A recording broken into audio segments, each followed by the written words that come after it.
హైదరాబాద్లోని Rayadurgam cave pub కేసులో కీలక విషయాలు వెలుగులోకి వచ్చాయి. పబ్లో సైడెక్టివ్ డ్రగ్ పార్టీ జరిగినట్టుగా పోలీసులు గుర్తించారు. వీకెండ్ మత్తులో తేలడానికి పార్టీ నిర్వహించినట్లు తేల్చారు. గోవా నుంచి డ్రగ్స్ తెచ్చి విక్రయించినట్లు నిర్ధారించారు.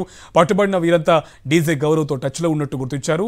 కోడ్ లాంగ్వేజ్లో డ్రగ్స్ కోసం డీజే గౌరవ్తో కస్టమర్లు చాట్ చేసినట్లు పోలీసులు తేల్చారు. ఇదే అంశకు సంబంధించి మరింత సమాచారం మా కరెస్పాండెంట్ సాయి కిరణ్ మనకి అప్డేట్స్ అందిస్తారు. సాయి కిరణ్, అప్డేట్స్ ఏంటి? వరుసగా ఈ పబ్లో డీజిల్కి సంబంధించి కూడా వారే డ్రగ్స్ సప్లై చేస్తూ వాళ్ళే డ్రగ్స్ ఫ్లడ్లర్స్గా మారుతున్నటువంటి పరిస్థితి కనిపిస్తుంది. అప్డేట్స్ ఏంటి? నిన్న రాత్రి రాయదుర్గంలోని కేవ్ పబ్లో డ్రగ్స్ పార్టీ నిర్వహించినటువంటి వాళ్ళందరినీ కూడా చూస్తున్నాము. దాదాపు 55 మంది ఈ పార్టీలో పాల్గొన్నారు. వారిలో 26 మంది డ్రగ్స్ పాజిటివ్గా తేలింది. రాయదుర్గంలో ఉన్నటువంటి కేవ్ పబ్లో 55 మంది యువకులంతా కూడా డ్రగ్స్ పార్టీలో పాల్గొన్నారు. వారందరికీ కూడా యాంటీ నార్కోటిక్ బ్యూరో ఎస్ఓటీ నిన్న సోదాలు నిర్వహించి పరీక్షలు చేయకూడా గాంజాయి, కొకైన్, మెథలిన్ లాంటి డ్రగ్స్ తీసుకున్నట్టు కూడా తేలింది. అందులో ముఖ్యంగా గోవాకు సంబంధించినటువంటి డీజే ప్లేయర్ గౌరవ్ కూడా ఉన్నాడు. గౌరవ్ ఈ పార్టీలన్నీ కూడా ఆర్గనైజ్ చేస్తుంటాడు. దేశంలో వివిధ రాష్ట్రాల్లో కూడా గౌరవ్ ఈ పార్టీస్ అన్ని కూడా ఆర్గనైజ్ చేస్తూ ఉంటాడు. అలాగే వీళ్ళు అయితే నిన్న జరిగినటువంటి పార్టీ సైకడిక్ పార్టీ అనేది కూడా చెప్తున్నారు.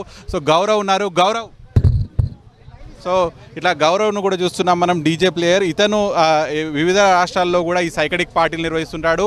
ఈ యువత 30 ఏళ్ళు కూడా నిన్నటువంటి యువత సాఫ్ట్వేర్లో కావచ్చు వివిధ కంపెనీలో పనిచేస్తుంటారు. వీకెండ్ వస్తే చాలు పార్టీల్లో మునిగి తేలుతుంటారు. మత్తులో తేలి ఈ వీకెండ్ మొత్తం కూడా మత్తులో తేలడానికి డ్రగ్స్ తీసుకుంటూ కూడా హోరెత్తించే శబ్దాలలో డ్యాన్సులు చేయడం ఇవన్నీ కూడా చేస్తుంటారు. సో వీళ్ళంతా కూడా ఈ డ్రగ్స్ బారిన పడి వారి బంగారు భవిష్యత్తును మొత్తం కూడా నాశనం చేసుకుంటున్నారు. ముఖ్యంగా ప్రభుత్వం ఈ డ్రగ్స్ నియంత్రణకు కట్టడికి పూర్తి ఫోకస్ పెట్టింది. యాంటీ నార్కోటిక్ బ్యూరో అనేటువంటి ఒక సెల్ను కూడా ఫామ్ చేసింది. అయినప్పటికీ కూడా ఎన్ని రైడ్స్ ఎన్ని సోదాలు చేసినా కూడా డ్రగ్స్ నియంత్రణ చేయలేకపోతున్నారు. ఎందుకంటే పెద్ద ఎత్తున గోవా నుంచి బెంగళూరు నుంచి డ్రగ్ పెడ్లర్స్ పెద్ద ఎత్తున వస్తున్నారు. సో పబ్లో వాళ్ళు విక్రయాలకు పబ్లే అడ్డాలుగా మారుతున్నాయి. పబ్లో పెద్ద ఎత్తున యువత వస్తారు కాబట్టి ఆ పబ్ల దగ్గర డ్రగ్స్ విక్రయాలు చేయడానికి వారికి ఈజీగా ఉంటుంది. సో ఆ పబ్ల దగ్గర వచ్చేటువంటి యువతను ఆకర్షించడానికి అక్కడ పబ్లో డీజే ప్లే చేసేటువంటి ఆ డీజే ప్లేయర్స్ను మనం చూడొచ్చు. ఆ డీజే ప్లేయర్సే ముఖ్యంగా డ్రగ్స్ కూడా సప్లై చేస్తున్నారు. పబ్ ఓనర్స్ మీద యాక్షన్ తీసుకోవాలని కూడా తల్లిదండ్రులు కోరుతున్నారు. పబ్ ఓనర్స్ను కట్టడి చేస్తే కూడా ఆ పబ్లో ఎటువంటి పార్టీలు జరుగుతున్నాయి అనేది కూడా పట్టించుకోకుండా కేవలం ధనార్జనే లక్ష్యంగా పబ్బుల ఓనర్లు కూడా ఈ డ్రగ్స్ పార్టీలు నిర్వహించేటువంటి వారందరికీ కూడా ఈ పబ్లు అప్పగించేస్తున్నారు. వాళ్ళు డబ్బులు కుమ్మరించి ఆ యువత దగ్గర పెద్ద ఎత్తున డబ్బులు వసూలు చేసి డ్రగ్స్ను కూడా విక్రయిస్తున్నారు. ఆ పబ్బుల ముసుగులో డ్రగ్స్ అమ్ముతూ కూడా పెద్ద ఎత్తున శబ్దాలతో పార్టీలు కూడా నిర్వహిస్తున్నారు. ముఖ్యంగా మనం హైదరాబాద్లో బంజారాహిల్స్, జూబ్లీహిల్స్, గచ్చిబౌలి, మాదాపూర్ ఇలాంటి కాస్ట్లీ ఏరియాల్లో దాదాపు 200 పబ్బులు ఉంటాయి. ప్రతి గల్లీలో మూలకు కూడా పబ్బులు కనిపిస్తున్నాయి. ఈ మధ్యలో పబ్బుల చాటున అటు అశ్లీల నృత్యాలు కావచ్చు, అసాంఘిక కార్యక్రమాలు, ముఖ్యంగా డ్రగ్స్లో మునిగిపోయేటువంటి యువత ఇదంతా కూడా హైదరాబాద్ కల్చర్ను పాడు చేస్తుందని చెప్పొచ్చు. వీళ్ళందరినీ కూడా దాదాపు ఇప్పుడు 26 మంది ఉన్నారు. వీళ్ళంతా కూడా డ్రగ్స్లో పాజిటివ్గా కూడా తేలారు. వీళ్ళందరినీ మెడికల్ టెస్టుల కోసం ఉస్మానియా ఆసుపత్రికి తరలిస్తున్నారు.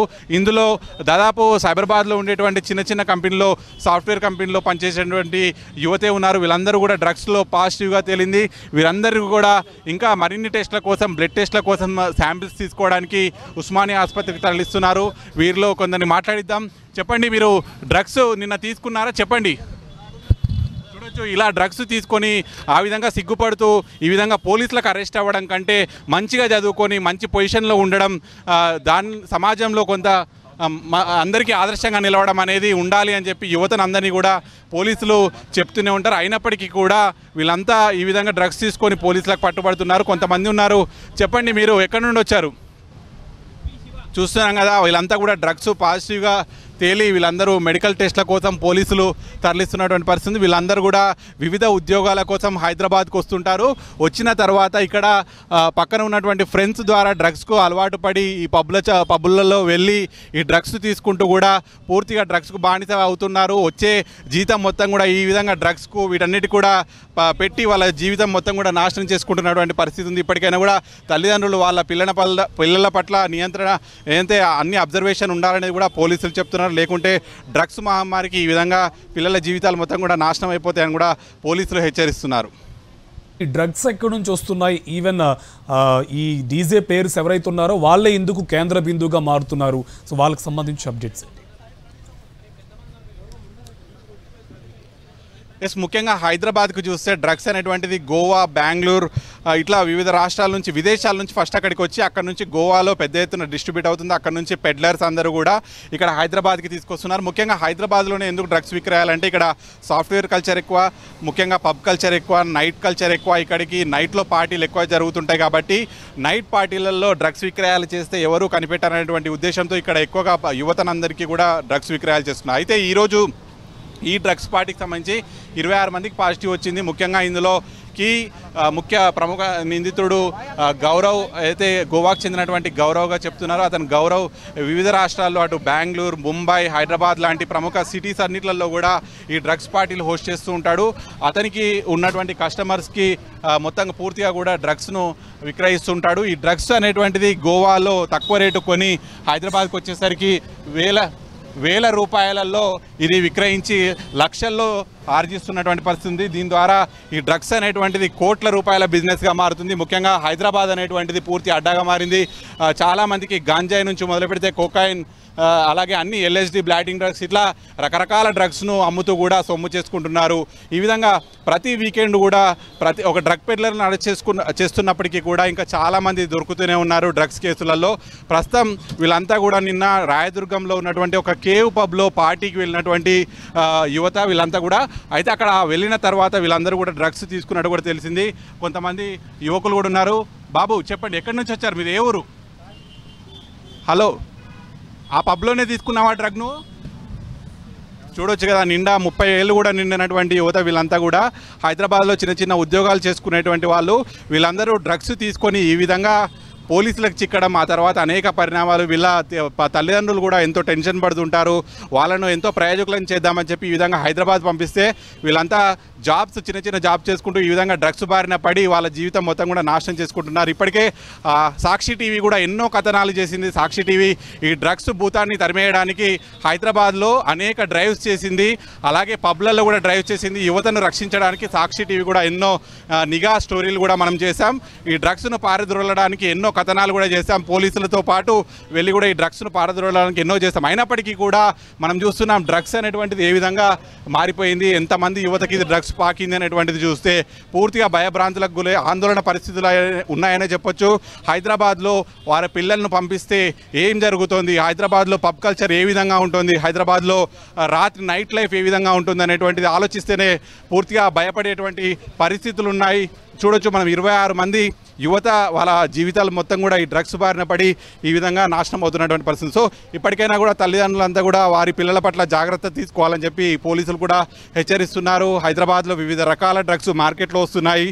అవన్నీ కూడా వేలల్లో లక్షల్లో అమ్ముకుంటూ కూడా సొమ్ము చేసుకుంటున్నటువంటి పరిస్థితి కనిపిస్తుంది. ప్రస్తుతానికైతే దాదాపు 26 మందిని ఎవరైతే డ్రగ్స్ తీసుకున్నారో వాళ్ళంతా పాజిటివ్గా తేలారో వాళ్ళందరినీ కూడా మెడికల్ టెస్ట్ల కోసం ఉస్మానియా ఆసుపత్రికి తరలిస్తున్నారు. ఇందులో డీజే గౌరవ్ అనేటువంటి డీజే ప్లేయరే మెయిన్గా ఉన్నాడు. అతను గోవాకు సంబంధించినటువంటి వ్యక్తి. గోవా నుంచి డ్రగ్స్ హైదరాబాద్ తీసుకొచ్చి ఇట్లా పబ్లలో డ్రగ్స్ అమ్మి అక్కడికి వచ్చేటువంటి యువతీ యువకులకు డ్రగ్స్ పేరిట పార్టీలు నిర్వహించి వారిని డ్రగ్స్కు బానిసలుగా మారేలా కూడా వీళ్ళంతా కూడా చేస్తున్నటువంటి పరిస్థితి. వెంటనే డ్రగ్ టెస్ట్ కిట్లు ఈ యాంటీ నార్కోటిక్ బ్యూరో సిబ్బంది తీసుకొస్తున్నారు. ఆ డ్రగ్ టెస్ట్ కిట్ల ద్వారా వాళ్ళకు పరీక్షలు నిర్వహించి వాళ్ళను వెంటనే డ్రగ్ తీసుకున్నారా లేదా అనేటువంటిది తేల్చిన తర్వాత ఈ విధంగా పోలీస్ స్టేషన్లకు తీసుకొచ్చి వాళ్ళని నిందితులుగా చేర్చి మళ్ళీ హాస్పిటల్కి తీసుకెళ్లి గవర్నమెంట్కి సంబంధించినటువంటి ఏదైతే ఫార్మాట్ ఉంటుందో ఆ ఫార్మాట్లో పూర్తిగా టెస్టులు కూడా నిర్వహిస్తున్నారు. మనం వాళ్ళందరినీ కూడా చూడొచ్చు. పోలీసులు, రాయదుర్గం పోలీసులు వీళ్ళందరినీ కూడా ప్రస్తుతం మెడికల్ పరీక్షల కోసం కూడా తీసుకెళ్తున్నటువంటి పరిస్థితి కనిపిస్తుంది. కార్తీక్ అండ్ సాయి కిరణ్, ఇప్పుడు డీజే గౌరవ్తో టచ్లో ఉన్న వాళ్ళకి సంబంధించి ఏమైనా ఇన్ఫర్మేషన్ బయట తీసుకొచ్చారా?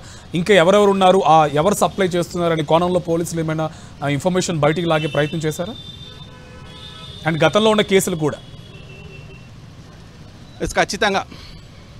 ఖచ్చితంగా డీజే గౌరవ్ను కూడా ప్రస్తుతం మెడికల్ పరీక్షల కోసం తీసుకెళ్తున్నారు. అయితే నిన్నటి నుంచి కూడా విచారణ అయితే చేశారు.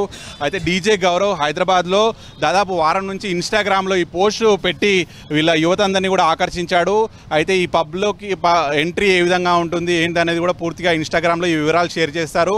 ఈ యువత అందరినీ కూడా ఆకర్షించేలా చేస్తారు. అయితే డీజే గౌరవ్ ఈ పార్టీ ఏర్పాటు చేయడానికి వెనకాల ఉన్నటువంటి వ్యక్తులు ఎవరు? ఎందుకంటే ఒక పబ్ను వాళ్ళు లీజుకి తీసుకుంటారు, ఆ పబ్ ఓనర్స్కు తెలియకుండానే మొత్తం ఇదంతా కూడా చేపిస్తుంటారు. కానీ ఆ పబ్ ఓనర్స్ కూడా ఈ పబ్లో ఎటువంటి పార్టీలు జరుగుతున్నాయి అనేటువంటి చూడాల్సి ఉంటుంది. సో డీజే గౌరవ్ మాత్రం పూర్తిగా అతను డ్రగ్స్ ఏ విధంగా ఎక్కడి నుంచి తెప్పిస్తున్నాడు అనేది కూడా చూడాల్సి ఉంది. మనం ఈ 2 వారాలను చూస్తే హైదరాబాద్లో ఉన్నటువంటి పబ్స్కి సంబంధించినటువంటి 3 డీజేలు, అంటే ఈ రోజుతో సహా 4 డీజేలు అరెస్ట్ అయ్యారు. డీజే సన్నీ, డీజే అఖిల్, ఇట్లా 4 డీజేలు వివిధ పబ్లలో డ్రగ్స్ సప్లై చేస్తూ అరెస్ట్ అయ్యారు. ముఖ్యంగా పబ్లలో కీ రోల్ ప్లే చేసేది వాళ్ళే, అక్కడ మ్యూజిక్ ప్లే చేస్తూ ఉంటారు. వాళ్ళ మాటన ఈ డ్రగ్స్ సప్లై చేస్తే అక్కడ వచ్చేటువంటి వారికి ఎవరికి అనుమానం ఉండదనేటువంటి ఉద్దేశంతో ముఖ్యంగా డీజే ప్లేయర్లని డ్రగ్ పెడ్లర్లు ఎంచుకుంటున్నారు. వాళ్ళ ద్వారా అక్కడికి వచ్చేటువంటి యువతను ఆకర్షిస్తున్నారు. రెగ్యులర్ కస్టమర్లు ఎవరు, ఏ విధంగా పబ్కు వస్తున్నారు, వాళ్ళు డబ్బులు పెట్టగలుగుతారా లేదా, ఇవన్నీ కూడా పూర్తిగా అంచనా వేసి వారికి డ్రగ్స్ సప్లై చేసి ఇదంతా కూడా వారిని డ్రగ్స్కు బానిసలుగా మారుస్తున్నారు. చూడొచ్చు మనం వీళ్ళంతా కూడా సైబరాబాద్లో ఉన్నటువంటి చుట్టూ అన్ని కంపెనీలలో పనిచేసేటువంటి యువత. సో వీళ్ళందరికీ ఇన్స్టాగ్రామ్లో అయితే సైకడిక్ పార్టీ అనేటువంటి ఆ పోస్ట్ను చూసి ఆ సైకడిక్ పార్టీలో ఖచ్చితంగా డ్రగ్ ఉంటుంది అనేటువంటి ఉద్దేశంతోనే వీళ్ళంతా కూడా వెళ్ళారు. పోలీసులు కూడా ఆ పోస్టు, ఆ సమాచారం రాగానే ఖచ్చితంగా ఎలక్ట్రానిక్ పార్టీ, సైకడిక్ పార్టీ అంటే అక్కడ పెద్ద ఎత్తున హోరెత్తించే శబ్దాలు ఉంటాయి. ఆ శబ్దాలు భరించాలంటే డ్రగ్స్ తీసుకోవాలి. ఆ డ్రగ్స్ అక్కడ డీజే గౌరవ్ కావచ్చు, ఇట్లా పబ్లలో వాళ్ళు సప్లై చేస్తుంటారు. ఆ డ్రగ్స్ తీసుకున్నాక వాళ్ళు ఎట్లా డ్రాయింగ్ చేస్తున్నారు, ఎంత మ్యూజిక్ ఉంటుంది, ఇవన్నీ కూడా పూర్తిగా పెద్ద పెద్ద శబ్దాలతో కూడా చేస్తుంటారు. కాబట్టి ఆ పార్టీలకు వీళ్ళంతా కూడా ఆకర్షితులు అవుతుంటారు. అలాగే వాళ్ళ స్నేహితులను కూడా తీసుకొస్తారు. ఆ పార్టీలు ఇప్పిస్తే వాళ్ళు ఏదో ఒక గొప్పగా ఒక సెలబ్రిటీగా కూడా ఫీల్ అవుతుంటారు. దాన్ని ఒక స్టేటస్ సింబల్గా ఫీల్ అవుతుంటారు. ఈ విధంగా పార్టీకి వెళ్ళామని చెప్పి తెల్లవారు మళ్ళీ వాళ్ళ ఫ్రెండ్స్ని అందరినీ కూడా రెచ్చగొడుతుంటారు. ఆ విధంగా హైదరాబాద్లో యూత్ అంతా కూడా చెడిపోతున్నటువంటి పరిస్థితి అయితే మనకు కనిపిస్తుంది. ప్రస్తుతానికైతే 26 మందిని కేవ్ పబ్లో రెడ్ హ్యాండెడ్గా డ్రగ్స్ తీసుకున్న వాళ్ళందరినీ కూడా పట్టుకొని వీళ్ళందరినీ పాజిటివ్ రాగానే వీళ్ళందరినీ మెడికల్ పరీక్షల కోసం తరలిస్తున్నారు. సో ముఖ్యంగా ఇప్పటికైనా కూడా ఇదంతా చూసిన తర్వాత యూత్ కావచ్చు, వాళ్ళ తల్లిదండ్రులు కావచ్చు, ఏదైతే ఈ డ్రగ్స్ పార్టీలకు దూరంగా ఉండాలి. డ్రగ్స్ అనేటువంటిది తీసుకుంటే వాళ్ళ జీవితాలు మొత్తం కూడా నాశనం అవుతాయి. దానివల్ల ఎటువంటి ప్రయోజనం ఉండదు, జీవితంలో పైకి ఎదిగే ఛాన్స్ ఉండదు. సో డ్రగ్స్కు దూరంగా ఉంటేనే మంచి ఉన్నత భవిష్యత్తు ఉంటుందని చెప్పి ఇప్పటికే తల్లిదండ్రులందరినీ కూడా హెచ్చరిస్తున్నారు. వాళ్ళ పిల్లల్ని కంట్రోల్లో ఉంచుకోవాలి అనేది కూడా హెచ్చరిస్తున్నారు. ముఖ్యంగా పబ్ నిర్వాహకులు కూడా, ఎందుకంటే డ్రగ్స్ అంటేనే పబ్లుగా మారిపోయాయి, పబ్లో అడ్డా చాటునే ఈ డ్రగ్స్ విక్రయాలు జరుగుతున్నాయి. కాబట్టి ముఖ్యంగా పబ్లో నుంచి ఇప్పటి నుంచి సీరియస్గా ఉంటుందని చెప్పి కూడా అటు పోలీసులు హెచ్చరిస్తున్నారు. అండ్ సాయి కిరణ్, రోజుకో పబ్ పేరు బయటకు వస్తుంది. ఒక పబ్లో కంట్రోల్ చేస్తే ఇంకో పబ్లో బయటకు వస్తుంది. పోలీసులు ఎన్ని డ్రైవ్స్ చేపట్టినప్పటికీ కూడా దీన్ని కంట్రోల్ చేయలేకపోతున్నారు. ఎక్కడ వ్యవస్థలో లోపం? పోలీసులు ఎందుకు వైఫల్యం అవుతున్నారు దీన్ని కంట్రోల్ చేయడంలో? ఖచ్చితంగా హైదరాబాద్లో ముఖ్యంగా డ్రగ్స్ వ్యాప్తి అనేటువంటిది పెరిగిపోయింది. అనేక రకాల డ్రగ్స్, అటు గంజాయి కావచ్చు, synthetic drugs, LSD, blotting drugs, ఇవన్నీ కూడా మార్కెట్లోకి అందుబాటులోకి వచ్చేస్తున్నాయి. ముఖ్యంగా ఇవన్నీ ఇటువంటి యూత్కే ఎక్కువగా తెలుస్తుంది. వాళ్ళంతా కూడా ఒక కాంటాక్ట్ నుండి చైన్ సిస్టమ్ ద్వారా వాళ్ళకి ఎక్కువగా తెలుస్తుంది డ్రగ్స్ ఎక్కడ దొరుకుతున్నాయని చెప్పి. వాళ్ళంతా వీకెండ్ వస్తే చాలు పార్టీలు చేసుకుంటున్నారు. అయితే హైదరాబాద్ మీద ఫోకస్ ఎక్కువగా పెరిగింది. డ్రగ్ పెడ్లర్స్ కూడా డ్రగ్ని ఇక్కడ సప్లై చేయాలంటే కూడా భయపడుతున్నారు, పోలీసులకు దొరికిపోతామని. అయినప్పటికీ కూడా వాళ్ళు రూట్స్ మార్చి ముఖ్యంగా అక్కడికి వచ్చేటువంటి యువత ఎవరైతే సాఫ్ట్వేర్లో ఉద్యోగం చేసేటువంటి వాళ్ళు కావచ్చు, గతంలో డ్రగ్ పెడ్లర్ అంటే గోవా, నైజీరియన్స్ ఉండేవాళ్ళు. కానీ ఇప్పుడు ఇక్కడ ఉన్నటువంటి హైదరాబాద్ వాళ్ళనే టార్గెట్గా చేసుకొని ఇక్కడ ఉన్నటువంటి సాఫ్ట్వేర్ కొలువులు చేసేటువంటి వాళ్ళు అమ్మితే దొరకరు అనేటువంటి ఉద్దేశంతో ఇక్కడ వాళ్ళతోటే సేల్ చేపించి వాళ్ళనే డ్రగ్స్కు బానిసలుగా మారుతున్నారు. వాళ్ళు కూడా ఈ డ్రగ్స్ దొరకాలంటే డ్రగ్స్ అమ్మితేనే వాళ్ళకు కూడా దొరుకుతుంది అనేటువంటి ఉద్దేశంతో వాళ్ళే డ్రగ్ విక్రేతలుగా మారుతున్నారు. ఆ విక్రేతలుగా మారిన డబ్బుతోటి మళ్ళీ వాళ్ళు కూడా డ్రగ్స్ కొనుక్కుంటున్నారు. ఈ విధంగా డ్రగ్ బిజినెస్ అనేటువంటిది పెద్దగా విషకూరలు అనేటువంటి హైదరాబాద్లో వ్యాపిస్తున్నాయని చెప్పొచ్చు. సో ముఖ్యంగా తల్లిదండ్రులు అనేటువంటి చాలా కీలకమైనటువంటి ఇంపార్టెంట్. ఇక్కడ పోలీసులు ఎన్ని చర్యలు తీసుకున్నా కూడా తల్లిదండ్రులు ఇటువంటి యూత్ను వాళ్ళు ఏం చేస్తున్నారు ఏందనేది కంట్రోల్ పెట్టుకుంటే ఇది కొంత తగ్గే అవకాశం ఉంది. Right, thank you Sai Kiran.